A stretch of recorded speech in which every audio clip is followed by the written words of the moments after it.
Bill, I fucked up and could use a hand. All right, let's see. How did you fuck up?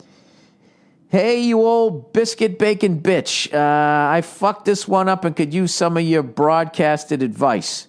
I'm a 26-year-old guy living and working in the great white north, Toronto to be exact, and I love your podcast and all that shit. Thank you. Anyways, a few months ago, I started seeing this really sweet girl. She's pretty, she's thoughtful, and she's as low maintenance as a 1991 Honda Civic. Okay. This sounds like the beginning of a horror movie. Everything's like fucking perfect, right? And he literally says, perfect, exclamation point. She deserves to be treated right. About a month ago, I was eating at a restaurant with a buddy when this smoking hot redhead comes up to me out of the blue and says, hey, you're cute. Take my number. Let's go out sometime. I should have said no. I have a girlfriend right then and there, but the excitement of having a babe throw herself at me was too much for me to pass up. Abso-fucking-lutely it was. That's like a fucking movie. We're not wired to pass that moment up. I'm not saying you go and do it, but Jesus. He said, I didn't have the damn strength to keep it in my pants. Later that night, after a few wobbly pops, I texted her looking to meet up. We did, and we did the deed. I felt like a piece of shit. Yes, we've all been there. As men, we've all been there. And a lot of ladies, too, which never gets any press because it's considered sexist to suggest that.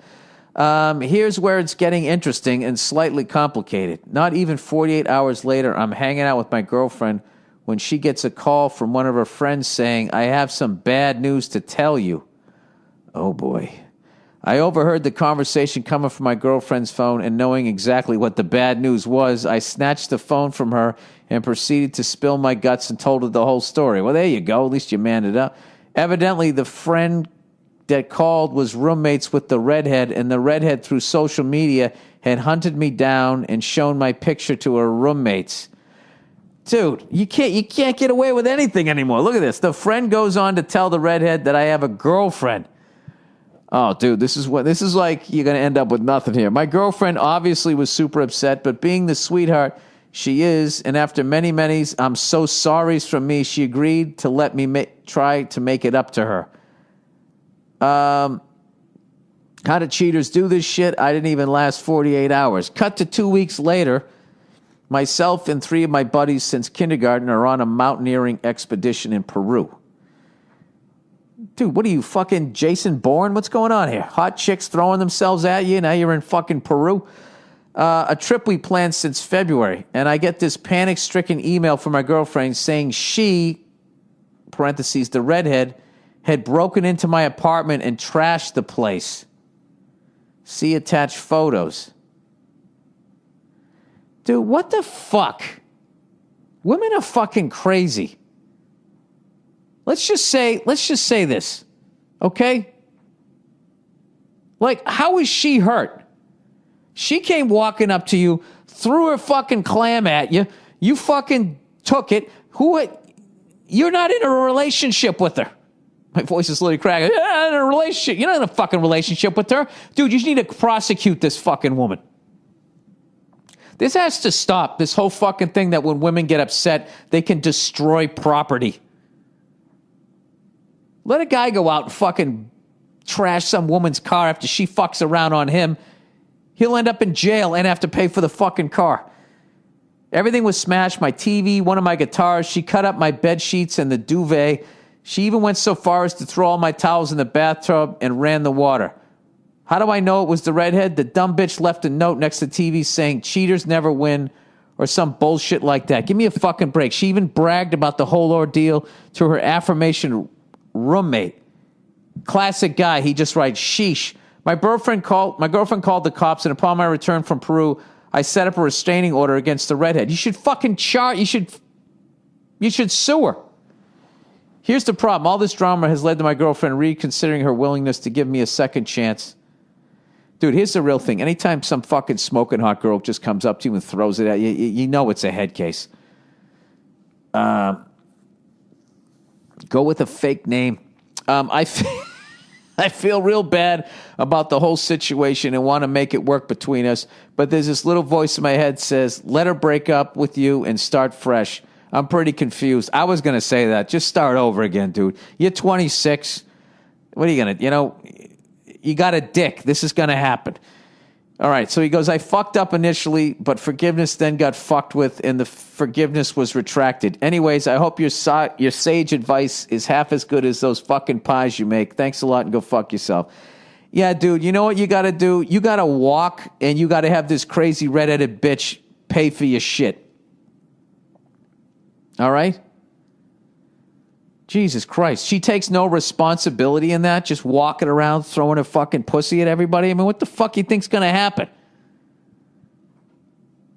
It's, as a guy, you could walk around throwing your dick at fucking people for years and not get anything. This is why there's the double standard. If a guy does it, he's a stud because he has to convince people. Just the way we're set it's the way we're set up. Okay, women are no better than guys. It's what it is the way they're set up anatomically is they're letting someone enter their body. That is a major decision. Sticking your dick in something, it's, it's funny. It's like, it's like putting cereal back in the cabinet. I mean, you don't even fucking think about it. I probably, there's probably ignorance in there. Yeah, I would just say, like, you know what? You're right. I fucked up. That's a really big pet peeve of mine that fucking women get to do shit like that. That you just get to walk around, destroy your shit. Just fucked up your TV and all that, dude. And and your whole thing is just like, sheesh. Like, we're just conditioned to be like, all right, that's what they do. They ruin your stuff. Dude, you were 100% in the wrong. You shouldn't have done it. You definitely did a piece of shit thing, but that doesn't give somebody the right to break into your fucking apartment. That's breaking and entering and destroying property. She should be in jail. This is what you do. I would break up with her, and I would try to take legal action against the redhead. And at some point, you want to send her a note, but don't do it. Just say, yeah, breaking and entering, fucking felons never win either, whatever the fuck that is. Yeah, dude, whatever, it happened. And, yeah, you know what I would do? You're 26, stay single for a while. Stay single for a while, go to the gym, get back in shape, figure out what the fuck you want to do. Do you want to fuck a bunch of women, or do you want to meet the one? But I think at this point, dude, you got enough fucking drama. I can't believe she gets to do that. Like, first of all, she got laid, the redhead. She got fucking laid, She had a great fucking time, and she gets to bust up somebody's place like a fucking rock star and then walk out of there and feel like she's a fucking hero. This is why I don't give a shit that they make less an hour than I do. Because when you add up all the fucking perks, I mean, it's a pretty good goddamn deal being a woman. You get all your emotions out all the fucking time. You get to break up people's shit, and you get to live longer than men. I don't know what the fucking problem is. You're going to complain about an extra 79 cents